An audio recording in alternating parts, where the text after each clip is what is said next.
Mind Architect Lab Deep Dive. Welcome back to the Deep Dive. Today, we are wading into some really profound and, frankly, pretty heartbreaking territory of adult life. We're talking about the shifting, often painful dynamic between mothers and their adult children. And we're speaking directly to you, the mothers out there who feel like you gave absolutely everything, yet now you feel rejected or unheard or just deeply undervalued by the choices your grown child is making. Mm-hmm. This is a space of really acute pain, and we are definitely not going to minimize it. We're not going to just dismiss it as, empty nest syndrome or something like that. No, absolutely not.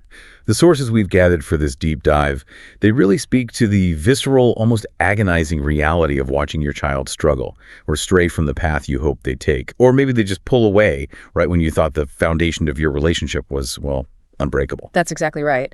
And our mission today, it's really founded on validating that immense pain. The pain that comes when your identity shifts, but your child maybe doesn't seem to acknowledge the love, the sacrifices. All of it. All of it. What many mothers are feeling, it's actually a specific acute form of grief. It truly is. It's a deep, foundational sense of loss. Loss for that close, connected relationship you had in childhood, and maybe loss for the identity that active mothering once provided. Right.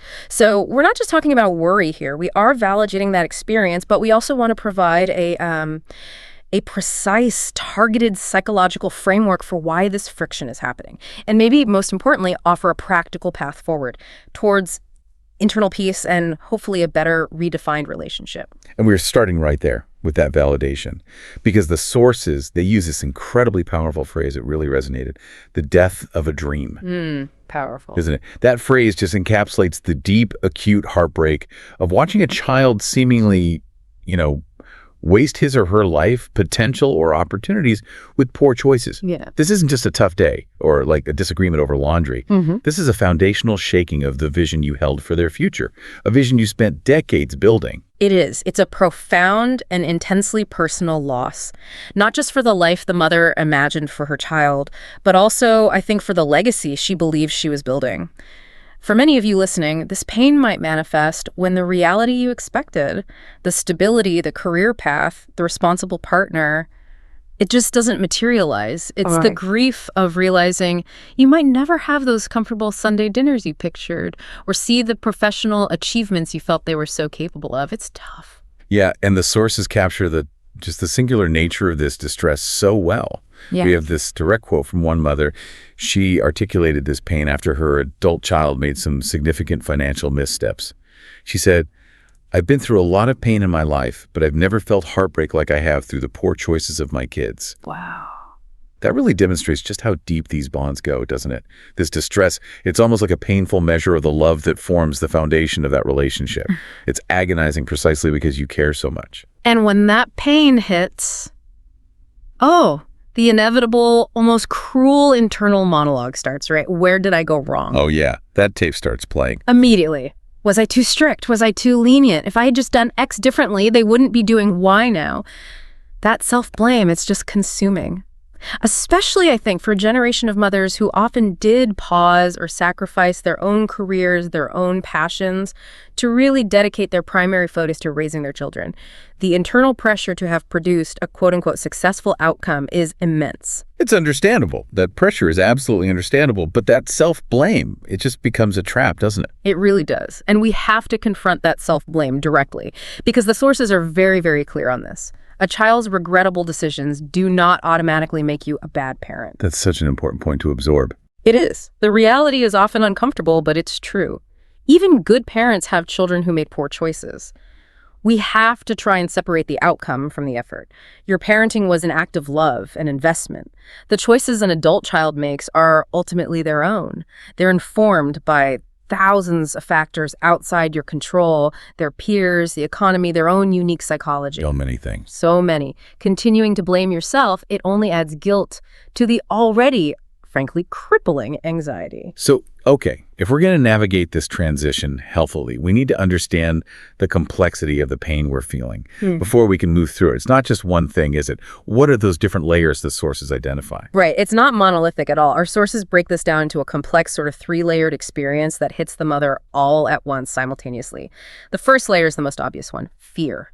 Fear for the child's future, their safety, their security. This is that primal biological drive to protect. You see risks, financial ruin, unsafe relationships, mental health struggles, and that fear is just constantly active, buzzing in the background. That fear, I imagine, is the hardest one to just switch off. Oh, absolutely, because it feels productive, right? Worrying feels like doing something. But the second layer, this is where the real personal pain often sits. Grief. Grief for her own past role. This is the profound loss of her primary identity, her identity as the active, required caregiver, the person who, had the final say, provided essential, irreplaceable support every single day. The go-to person. Exactly, the go-to person. So when the child pulls away, the mother can feel a kind of professional dismissal, like the job is over, but she feels undervalued, maybe even unemployed in a role she totally mastered. This grief for the loss of that primary identity, the manager role, it's real. It's legitimate grief. And then finally, that grief and that fear, they often feed back into the third layer, which sounds like the really paralyzing one. Yeah. Guilt. Yes, exactly. The guilt about her own parenting history, and it's fueled by that destructive self-blame monologue we just talked about. The three layers, they interact. Fear drives the urge to intervene, right? But when the intervention is rejected, grief for the lost role flares up. And then guilt comes in and convinces the mother she somehow deserves the pain because she failed. It's a vicious cycle. Totally vicious. Recognizing that part of the pain is actually about the mother's identity and maybe some misplaced guilt, not just the child's choices, that's really the first step toward reclaiming some peace. That distinction is so incredibly helpful. It means the work we need to do, it's both external, changing how we communicate, and internal, reorienting our own emotional center. Yeah. And to do that successfully, we really have to look at the massive psychological shifts that are happening within the adult child themselves. Okay, let's unpack this a bit more, because when an adult child rejects, well-meaning advice, it can feel like a complete rejection, a rejection of everything you stand for, everything you taught them, ultimately a rejection of your love. It feels that way, Yeah. Deeply personal. Right. You're giving them your hard-won wisdom, often freely, just trying to help, and they seem to just toss it aside. Yeah. But our sources are saying, look, this rejection of advice is usually not a rejection of love itself. It's something much bigger going on. Exactly. It's the necessary psychological progression that's happening to them, not necessarily against you. Okay. Absolutely. The conflict often arises when that necessary parent-child dynamic, the one that was appropriate for maybe 20, 30 years, fails to evolve, it gets stuck. And the core psychological event driving this is the separation individuation process. You'll probably remember the first phase from toddlerhood. Oh, yeah. The terrible twos, the era of no, and I do it myself. Exactly. That was phase one, asserting basic physical independence. But the sources highlight that a second and arguably more critical phase occurs in late adolescence and especially in emerging adulthood, say early 20s. And this phase is messier. Much messier. It involves higher stakes and often involves really painful, sometimes seemingly aggressive pushback against the parent. Why? Because the child must move from defining themselves primarily as mother's child to defining themselves as a separate, autonomous entity, someone with their own values, their own decisions. And this second separation, it's non-negotiable for their psychological health, right? What happens if they fail to separate properly? It is absolutely non-negotiable. This messy, gradual struggle between dependence and independence, it's essential for identity formation. If they fail to complete this separation adequately, they can remain in a state of what some call dysfunctional dependence. Okay. They might become emotionally underdeveloped adults, constantly seeking parental validation for everything. Or sometimes worse, they become reliant on the parent to regulate all their emotional needs, which is just a massive burden on the mother later in life. That struggle you see now, leonically, might be them fighting for their true independence. Wow. So the pushback, as painful as it is, it could actually be a sign that the machinery of adulthood is actually working. It's just loud and uncomfortable. That's a good way to put it. It's loud and uncomfortable, but often necessary. What are they trying to develop during this painful second separation? Two vital psychological resources. These form the foundation of true adulthood. Okay, what are they? The first is self-efficacy. This is the deep internal belief in your own ability to succeed, to manage life's tasks, solve problems, and importantly, recover from mistakes without constant external direction. It's that quiet confidence inside that says, I got this. Can you give us an everyday example? How might a mother unintentionally threaten that self-efficacy? Sure, let's say your adult child is struggling with something practical. Maybe trying to fix a leaky faucet or figure out a really difficult budget. They're visibly struggling. If the mother immediately swoops in, takes the wrench, fixes it right away, or takes over the spreadsheet and organizes the finances for them, well, the mother gets the immediate gratification of solving the problem. Right, problem solved. Feels good. Feels good for the mom, but the impact on the child. It's a subtle erosion of self-efficacy. The internal thought might be, see, I couldn't do it. Mom had to finish it.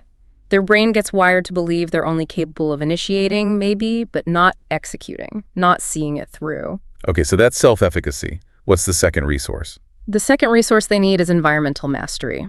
This is the confidence that they can navigate and control their own world and their own choices. It means choosing their career path, their partner, their spiritual beliefs, or even just, which brand of cereal to buy, knowing they are in control of their environment and their decisions matter. They have agency. And this is where the unsolicited advice trap comes in. And it's so frustrating because mothers feel like they're just offering a shortcut, trying to save them pain. Precisely. If a mother offers advice, even if that advice is objectively brilliant, guaranteed to save them time, money, heartache, it can inadvertently short-circuit that vital developmental process.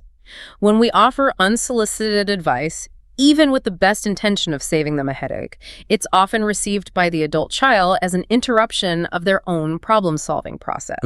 It directly threatens that emerging self-efficacy and environmental mastery we just talked about. They interpret it, consciously or not, as, if you really had faith in me, you wouldn't feel the need to tell me what to do. So the paradox we kind of need to internalize here is that the child's vigorous, sometimes angry, pushback against advice. It's often a sign of developmental health, not a failure of parenting or rejection of love. Often, yes. They are fiercely defending their right, their need to figure things out for themselves. Even if they stumble. It feels personal, but it's psychological. It feels intensely personal, but the root is often purely psychological. They're testing the boundaries of their independence.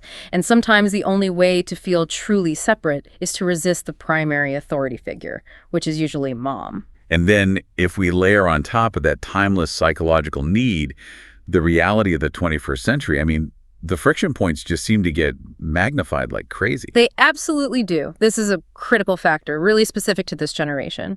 Dr. Lawrence Steinberg, who's a leading expert on adolescence and emerging adulthood, notes that the traditional pathways to stability, things like getting married, achieving financial independence, buying a home, they've drastically altered. Yeah, things are different. Very different. The transition to adulthood now takes roughly 50% longer than it did for the parents' generation, often involves huge student debt, unstable job markets. 50% longer. That's huge. That means the child often stays economically dependent way past the age when they are psychologically desperate for autonomy. That's the collision course. That's a massive demographic and economic shift. Yeah. And it's driven largely by factors outside both the mother's and the child's control, right?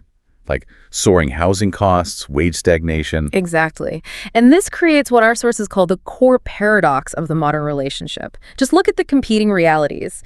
The adult child is experiencing prolonged economic dependence. Maybe they're living back in their childhood bedroom. Maybe they rely on mom and dad for health insurance or car payments. Right. Still needing that safety net. But at the exact same time, they have this powerful psychological, even biological need to establish a sense of autonomy. So they feel trapped. They need the parents' financial help, maybe, but that very dependence feels like a constant psychological attack on their emerging sense of self-worth. And that's the absolute definition of the autonomy conflict. They're forced into a position of dependence, which psychologically feels like being treated like a child again. But developmentally, they have to perform the psychological act of separation. So where can they exert control? What's left? Often, the only thing they feel they can reject is the mother's input, her rules, her advice. So the fights about the messy room or their choice of partner or their career path, they're almost always underneath it all about autonomy, because that's the only arena where they feel they have some agency. That's often the case. And the source material makes a really critical, specific observation here about the intensity of this rejection, especially related to dependence. What's up? The observation is this. The more dependent an adult child feels, especially financially, the more aggressively they might reject advice. They see it as just another mechanism of control in a life where they feel they have very little. So the defensiveness is almost a shield. It's often a defense mechanism against the shame or frustration of their dependence. It's not necessarily personal cruelty towards the mother. It's a way of saying, maybe unconsciously, even though you help pay my rent, I still control my own mind and my own choices. That is such a pivotal insight for anyone listening. Your child's defensiveness might not be about you. It might be their psychological defense against the shame and inadequacy they feel from being stuck in this prolonged dependence. It could very well be. And this brings us squarely to that devastating gulf between intention versus impact.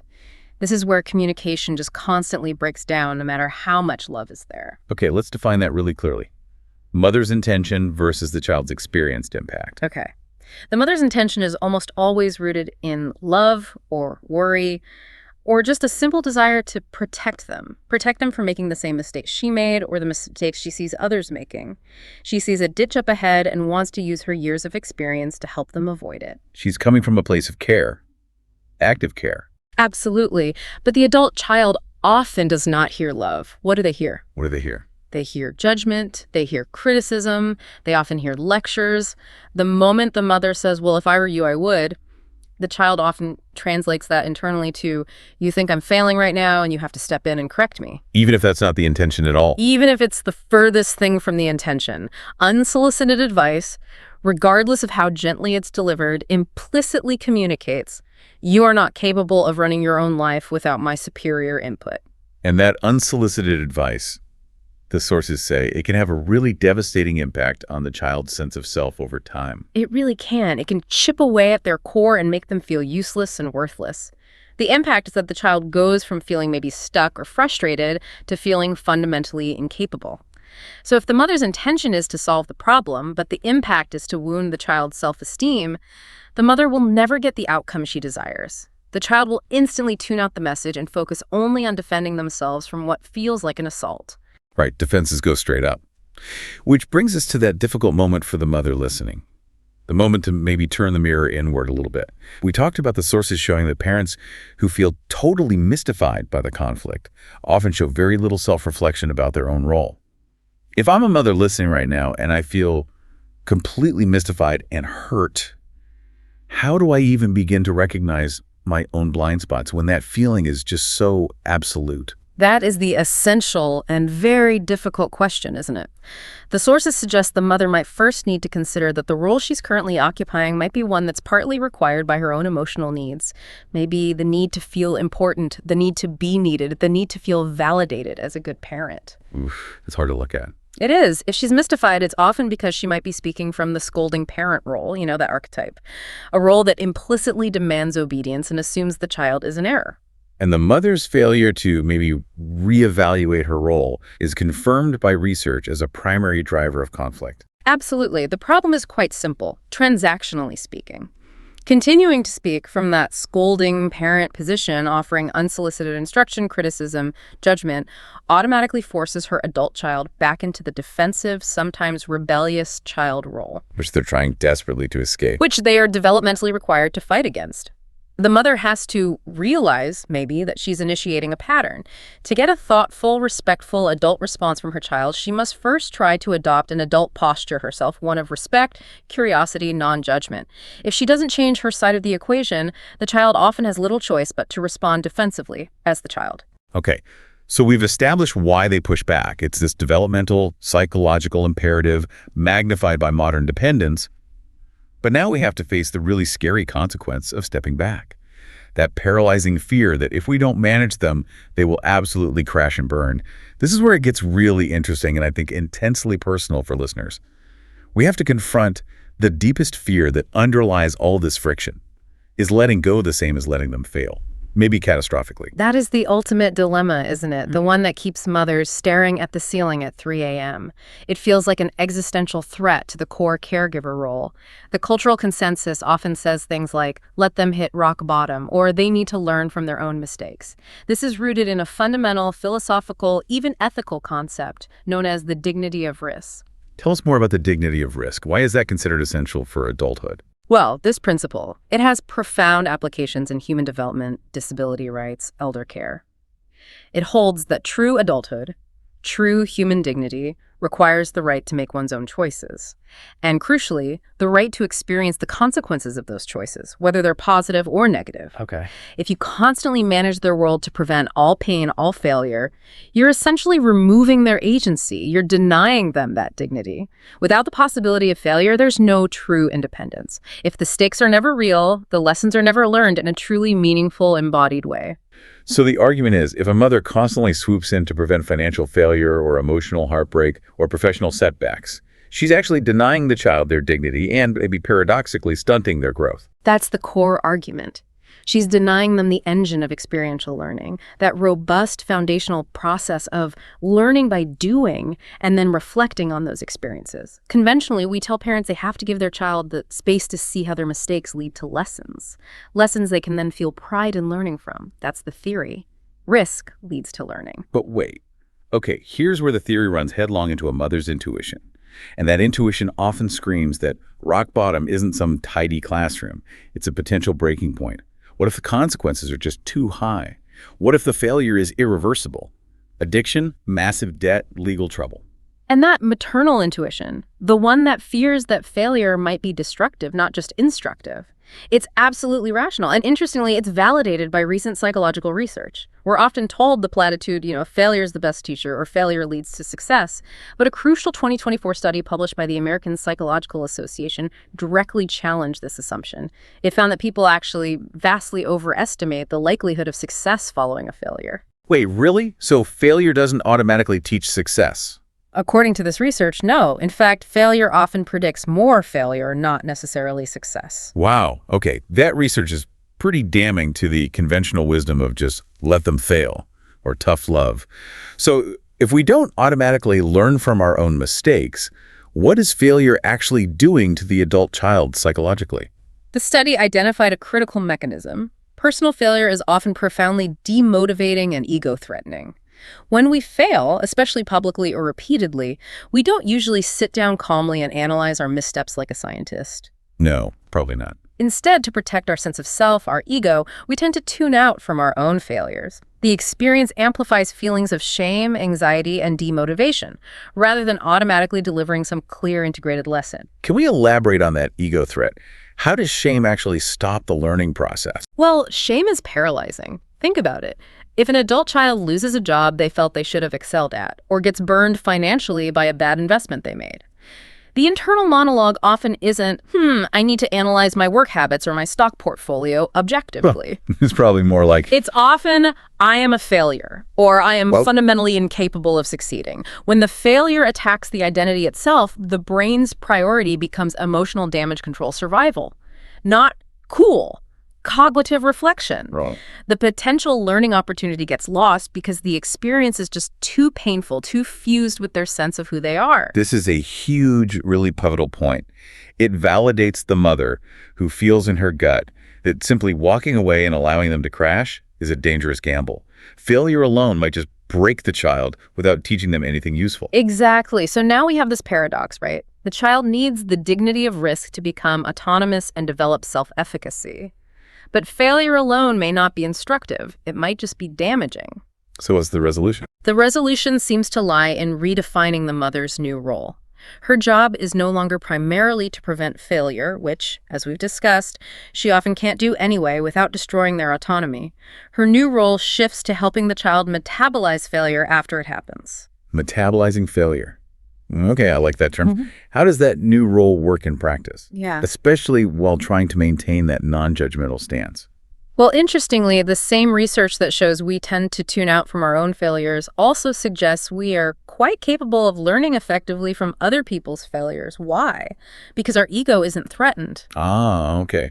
We can look at someone else's mistake more objectively. Exactly. So the mother needs to try and become that safe other person, the non-judgmental consultant, rather than the source of the shame, the person saying, I told you so. So she needs to be the safety zone after the failure happens. But she cannot be the one who administers the failure or preaches the lesson from on high. That's the new, delicate, and frankly, quite sophisticated role. She helps the child reflect on the experience by creating a space free of judgment, free of blame. The absolute key is separating the event, the external consequence, like the job was lost, from the child's identity, their internal core. You are not a failure. When the mother validates the pain of the event without attaching shame to the child's personhood, she creates the psychological safety required for reflection and learning. That act of co-reflection, helping them see the lesson after the fact, maybe divorced from all the parental anxiety and judgment. That's what finally allows the hard-won lesson to be integrated into their sense of self-efficacy. That's what makes the dignity of risk actually productive in the end. It helps convert potential shame into actual learning. For instance, if the child loses a job due to, say, consistent tardiness, the mother doesn't say, "See, I told you that you were lazy and irresponsible." Right. Resist that urge. Resist. Instead, she might say something like, "Oh, wow, that loss must feel absolutely devastating. I'm so sorry that happened." Validate the feeling first. Then, maybe later, if the child is open, let's talk about the logistics of getting to work on time next time. Was it the alarm, the commute, something else distracting you? We could maybe figure out some systems together. She addresses the behavior or the system, but fiercely protects the child's core identity. Behavior versus identity, that's crucial. Absolutely crucial. And before we can really move fully into the practical toolkits for communication, we absolutely have to talk about the internal work. The work the mother herself must undertake. Because letting go, it's not just passive surrender or, crossing your fingers and hoping for the best. It is an active, sometimes arduous, psychological process. It involves internal boundary setting and a real emotional reorientation for the mother. This sounds like the hardest part, but maybe the most necessary. It means addressing the mother's own needs, her expectations, her identity, the things she actually can control, which is ultimately her own reaction, her own inner state. It is the foundation, absolutely. If you try to implement external communication strategies or boundaries without first doing this internal work, you'll likely just replace anxious management with, say, resentful avoidance or detached coldness. Neither works. The most crucial philosophy here, I think, is healthy detachment, sometimes called loving detachment. Okay, let's clarify that term, because detachment, it can sound kind of cold or indifferent, can it? What is it not? Great question. It is definitely not putting up a wall. It is absolutely not indifference, and it is certainly not being unloving or uncaring. In fact, loving detachment is almost the opposite of indifference. It is loving the child fully and freely while truly recognizing deep down that their adult life is theirs to manage, not yours. It's about separating your own emotional well-being from their choices and their outcomes. Okay, so if it's not a wall, what is loving detachment psychologically? What's happening inside? It's primarily an internal shift. It involves examining the mother's own expectations and her own dependencies on their relationship dynamic. Specifically, it means consciously letting go of the mother's own needs that she might be unconsciously imposing on the child or the situation. The sources highlight 3 central needs that often need to be released for the mother to find peace. First, the need to be needed. That's a big one. Huge. Second, the intense desire to nurture in that old way the daily, active, problem-solving caregiver role. And third, the deep desire to see a specific, successful outcome for the child, often an outcome that, consciously or not, validates her own parenting work. Wow. That is powerful. Yeah. It's letting go of the needs that are fundamentally about the mother, not necessarily about the child's well-being. Releasing the expectation that the child's life choices have to be a perfect mirror reflecting her own success as a parent. Exactly. Detachment is really about shifting your own energy. It's moving your focus and energy away from trying to fix them and figure things out for them and redirecting it towards simply loving them as they are. It's the practice, essentially, of loving more and worrying less, because worrying, at the end of the day, is a non-productive, emotionally taxing form of attempted control. It doesn't actually help the child, and it destroys the mother's peace of mind. That sounds beautiful in theory, but incredibly difficult when you are actively watching your child struggle, maybe make choices you see as really damaging. How do you just stop fighting the reality you don't like? That takes us to the next really profound tool for internal work: radical acceptance. This is a core concept borrowed from dialectical behavior therapy, or DBT. Radical acceptance is the complete, total acceptance in your mind, heart, and body of reality exactly as it is. Not as you wish it were, not as it should be based on your values, but as it currently presents itself in this moment. Now, when people hear acceptance, they often push back. They think it means they have to surrender their moral judgment or approve of bad behavior. The crucial caveat here, which we really need to stress, is that acceptance does not mean agreement or approval. 1,000 times no. That is the most common misunderstanding. You can absolutely hold on to your moral compass, your values, while practicing acceptance. A mother can radically accept the reality that her child is in a destructive relationship, or choosing an unsuitable career path, or struggling with addiction without agreeing with it, condoning it, or liking it one bit. Radical acceptance simply means acknowledging reality and choosing to stop fighting reality. That distinction is absolutely key. You accept the existence of the reality, you stop banging your head against it without having to approve of the choices that created it. Precisely. Because the simple truth is, when we're faced with the choices of another adult, especially an adult child, those choices are fundamentally unchangeable by the mother. Her resistance doesn't change their choice. When faced with an unchangeable situation, DBT suggests we really only have 3 options. Try to change the situation, which is often impossible here. Suffer immensely by constantly resisting, rejecting, and ruminating on the reality, or accept it. Acceptance is the only path that actively reduces the mother's suffering and allows her to reclaim her own energy and peace. It means moving from a fixation on our own expectations to an acceptance of who they are now in this messy, painful moment. This internal work, it clearly requires a very practical boundary. Because if the mother is working on radically accepting a painful reality, she needs a safe place to process that pain, that grief, that fear, without burdening her child with it. Yes, this is an essential, absolutely non-negotiable practical boundary for your own peace and for the health of the relationship. A mother must process her emotions, but don't do it with your child. Say that again. Process your emotions, but not with your child. An adult child cannot and should not be their mother's primary emotional support system or therapist regarding their life choices. Using them to manage your sadness, your anxiety, or disappointment about them is a form of parentification. Right, that role reversal. It's an unhealthy role reversal that burdens the child immensely and, frankly, often pushes them away further out of sheer self-preservation. They can't handle being responsible for their mother's feelings about their own life. So, the mother must actively seek external support. Find that trusted, wise friend, or seek out counseling. She needs a safety valve for her own emotions that doesn't involve guilt-tripping or emotionally dumping on the child. Precisely. And this ties directly back to the profound identity crisis that often follows this process of letting go. For many women, especially maybe those in their 60s or older, active required parenting was the core definition of their identity for decades. When that role ends or dramatically shrinks, it triggers a genuine sense of loss, a void that requires deliberate action to fill. So, if the identity of active manager or chief problem solver is gone or needs to be retired, what's the prescription for filling that void healthily? The sources really emphasize active self-reclamation. Literally, live your life. This isn't selfish, it's essential. This is the opportunity, maybe the first in decades, to reconnect with who you are at your core, independent of your children's needs and problems. This means actively taking up new hobbies, or maybe revisiting old ones, perhaps pursuing a new part-time interest or volunteer work, reconnecting with old friends, prioritizing your own physical health, maybe exploring mindfulness or spirituality. It requires consciously creating a vision for the future that is compelling and fulfilling to you, and that isn't dependent on your child's proximity or their neediness. This internal work detachment, acceptance, self-reclamation, it's the non-negotiable prerequisite for effective external communication. Because, really, a whole mother is a non-anxious mother. And that non-anxious presence is what the child needs. Okay, now that we've established the absolute necessity of that internal work, that foundational shift from control and expectation towards acceptance and self-focus, now we can move to the external. How do we actually talk to them?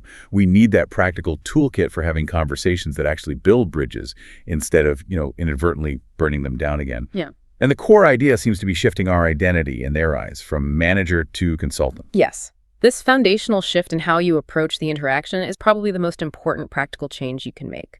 If you want the relationship to thrive in this new adult phase, you have to consciously stop operating from the old organizational chart where you were the boss. The adult child still needs a parent, absolutely, but they desperately need that parent to evolve into a new, respected role. Let's clearly define those two roles again, manager versus consultant, because the distinction really is everything, isn't it? It is. Okay. The manager. The manager directs, they hover, they might be obsessed with micromanaging the details like the budget, they feel responsible for the outcomes, and they primarily offer instruction. Do this, don't do that. Correct. If the outcome is poor, say the child does lose the job, the manager often feels it reflects badly on them, feels personally responsible, and might lash out in frustration or criticism. The manager's language is typically directive, you should, or why didn't you? Okay. And the consultant, how does that differ? The consultant operates very differently. A consultant is typically hired, invited in for their wisdom and perspective. They listen deeply first to truly understand the client's problem or situation. They offer influence or insights only when requested or after asking permission. And critically, the consultant is explicitly not responsible for the final decision or the ultimate outcome. Their role is to provide objective insight, perhaps ask powerful clarifying questions, maybe provide resources or options, but not direction. The consultant's language is more inquiring. How are you thinking about handling this? Or what options have you considered? And this consultant role, it aligns perfectly with that adult-to-adult pattern of communication we touched on earlier. It absolutely does. Transactional analysis, the framework that examines social interactions, tells us pretty clearly. To get a thoughtful, responsible, adult response from your child, the mother must first try to speak from her own calm, rational adult position, not the emotional parent position, either critical or rescuing, or the child position. The consultant role embodies that poised, respectful, emotionally regulated adult position. Okay, and this new dynamic, this consultant relationship, it requires establishing some new rules of the road, and that means boundaries. Boundaries that are rooted in mutual respect, rather than in control or rescue. Yes, healthy boundaries are absolutely crucial. They're like the rules of the road that allow mutual respect to flourish. And a key function of boundaries here is to help the mother differentiate between empowering her child and accidentally enabling dependence. That's a tricky line to walk. Many mothers, out of love and often fear, confuse the two, don't they? They think that doing everything for the child is the ultimate expression of love. They believe if they don't step in and solve the problem, they somehow aren't loving the child enough. Exactly. It's a very common trap. So let's break down that enabling versus empowering distinction with some practical examples, especially in this context of prolonged dependence. What does enabling often look like? Yeah, give us some examples. Enabling is essentially doing for the child things they are capable of doing or should be learning to do for themselves. It often involves the mother constantly making sacrifices, sacrificing her time, her money, her peace of mind, primarily to shield the child from the natural consequences of their actions or inactions. And the problem is, this shielding actually prevents resilience. It stops them from learning. So what kind of things, like... It could mean continuing to manage basic life tasks for a capable adult still doing their laundry, scheduling their dental appointments, automatically paying their car insurance or phone bill without discussion. Or what the sources call panicking over their emergencies, immediately rushing in with cash to bail them out of a financial jam they created, without any expectation of repayment or change in behavior. While it feels helpful, maybe even loving in the moment, enabling actively prevents the child from developing self-efficacy and confidence. It reinforces dependence and delays that necessary separation. The child never learns that if they forget to pay the bill, the lights might actually turn off. Consequences are teachers. Okay, so that's enabling, preventing consequences. How does empowering look different? How does it reverse that dynamic? Empowering shifts the focus from doing to teaching how. It might involve teaching new skills, or, more likely, helping them find the tools and resources to teach themselves. Critically, empowering means being generous with your emotional support, offering encouragement, validation, and genuine praise for effort, while simultaneously allowing the child to take responsibility for their poor choices and experience the natural consequences.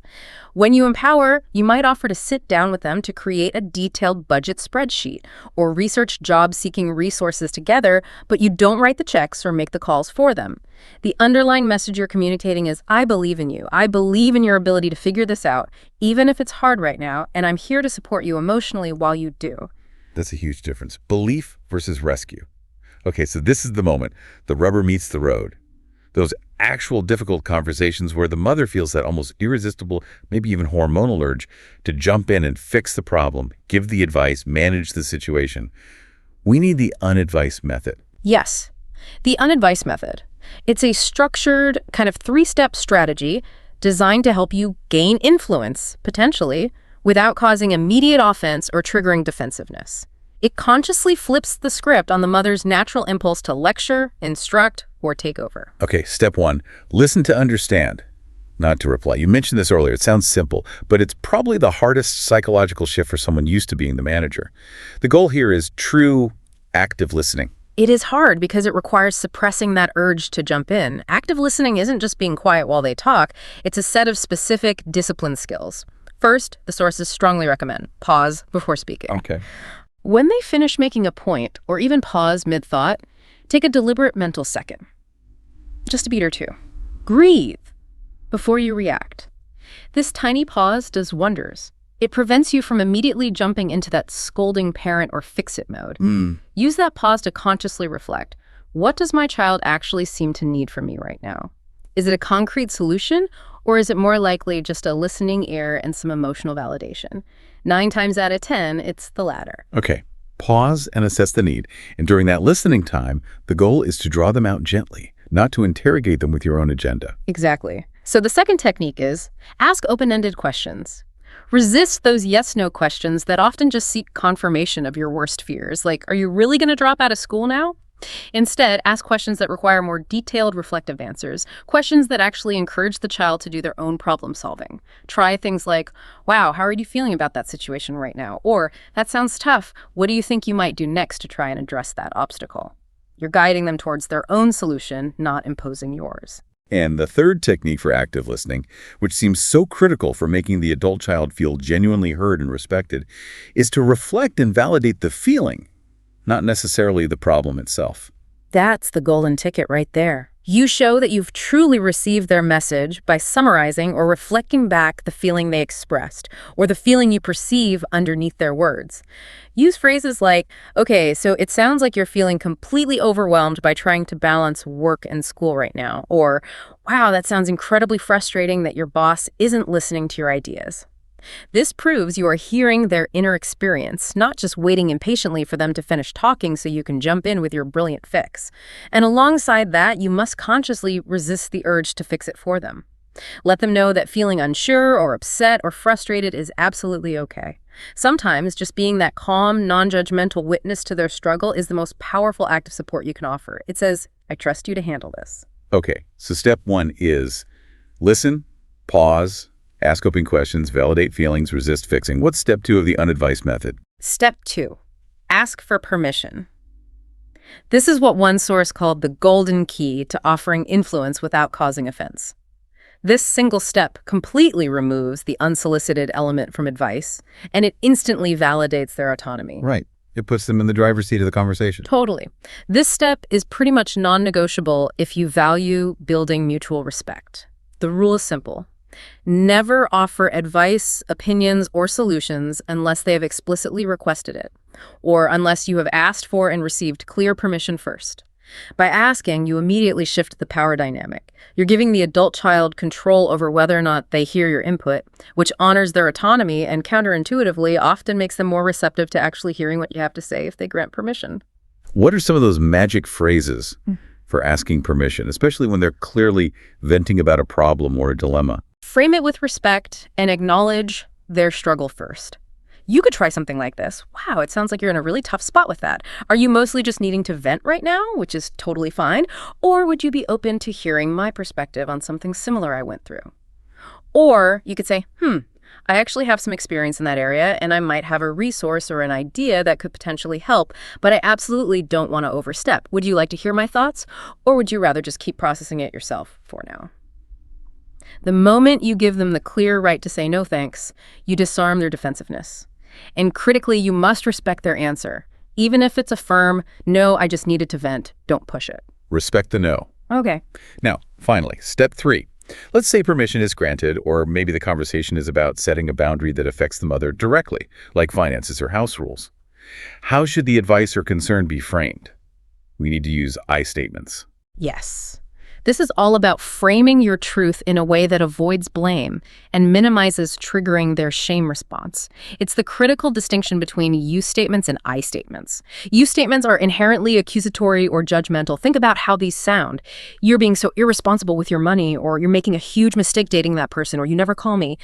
They instantly convey judgment, they trigger the child's shame and defensiveness, and they pretty much guarantee the conversation shuts down right there. They feel attacked. Right. Defenses go up immediately, whereas I statements shift the focus. They share the mother's vulnerable feeling or her experience, which invites connection or understanding rather than conflict. It says, this is how I feel, or this is my concern, rather than you are wrong. Exactly. Let's run through some of those practical examples from the source material, because this is really where the theory becomes concrete practice. It shows the direct comparison. So, if you're feeling hurt by a lack of communication, instead of the judgmental you statement, you never call me, you always prioritize your friends over family, which just guarantees guilt and defensiveness. Yeah, that's not going to work. No. You shift to the I statement, focusing on your feeling and need. I feel a little sad and disconnected when I don't hear from you for a while, and I would really love to know how you're doing, even if it's just a quick text sometime. See the difference? It shares vulnerability, states a positive need, and invites connection by focusing on your emotional experience, not their perceived behavioral failure. Okay, that feels much softer, much less attacking. What about for a mother watching her child make what she sees as a really dangerous relational choice, say, choosing a partner who seems manipulative or unhealthy? Instead of, you're making a huge mistake with that partner, they're going to ruin your life. What's the I statement shift? The shift is to make it about your feelings and your experience, not their flawed judgment. You could try. I feel worried because I see some patterns of behavior in that relationship that honestly remind me of my own past struggles with trusting someone, and I guess I'm just scared of seeing you get hurt in the way I was hurt back then. You're making it about your personal experience, your fear derived from your history. It's far less judgmental towards them and their choice, and much harder for them to immediately reject because it's your truth.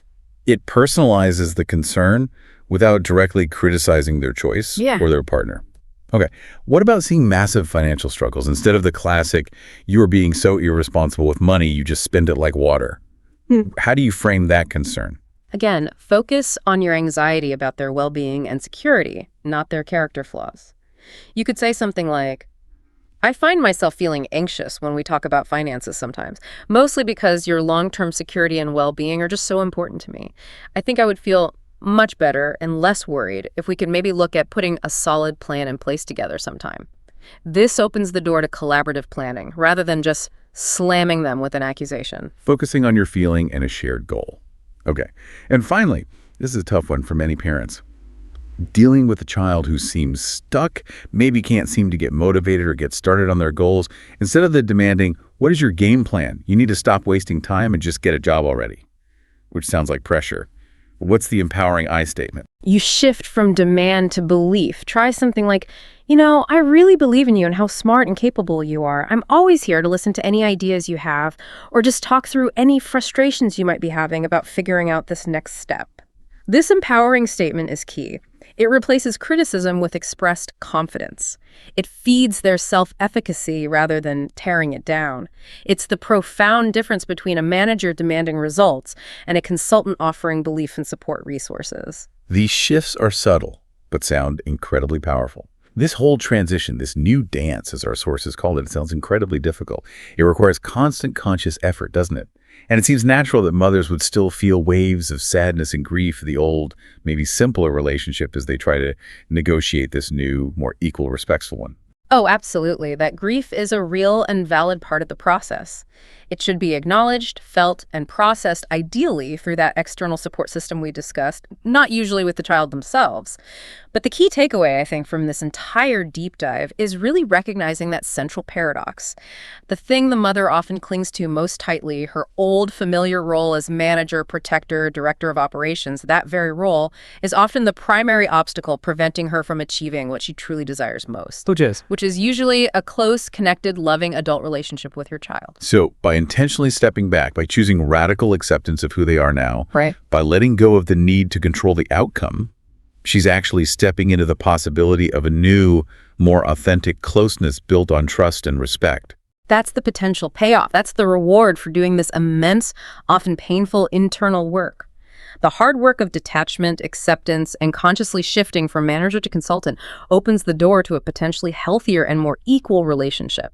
A relationship built on a much stronger foundation of mutual respect, where the adult child doesn't feel they constantly have to perform or hide things or lie just to avoid criticism or judgment. When a mother successfully navigates this shift, when she stops analyzing their past mistakes and avoids constantly adding her unsolicited 2 cents, she stops being someone they feel compelled to avoid because she represents judgment or anxiety. And she becomes someone they might actually want to be around, someone they seek out for warmth, for genuine connection, someone who feels emotionally safe. Precisely. The sources describe the ultimate relationship goal beautifully. She stops being someone they interact with primarily out of duty or obligation and becomes someone whom they will randomly call just to go out to brunch, simply because they enjoy her company and trust her presence in their life. The dynamic shifts from instruction and obligation towards connection and enjoyment. So the process of letting go, it's not a failure of mothering at all. It is, in fact, maybe the final and most profound act of a job well done, because it proves you raised someone capable of standing on their own 2 feet, making their own choices. It really is the ultimate expression of love, trust, and respect for the adult they've become. It's releasing the fledgling adult with the deep trust that, yes, you prepared them well enough to handle their own mistakes, and finally allowing them that dignity of risk we talked about, to be the adult you raised them to be. Messy choices and all. So as you sit with all the information from this deep dive, maybe consider this single provocative question for yourself. What vision of the future relationship are you actually fighting for by clinging so tightly to your past role? The answer to that question, I think, might just show you the direction towards true peace.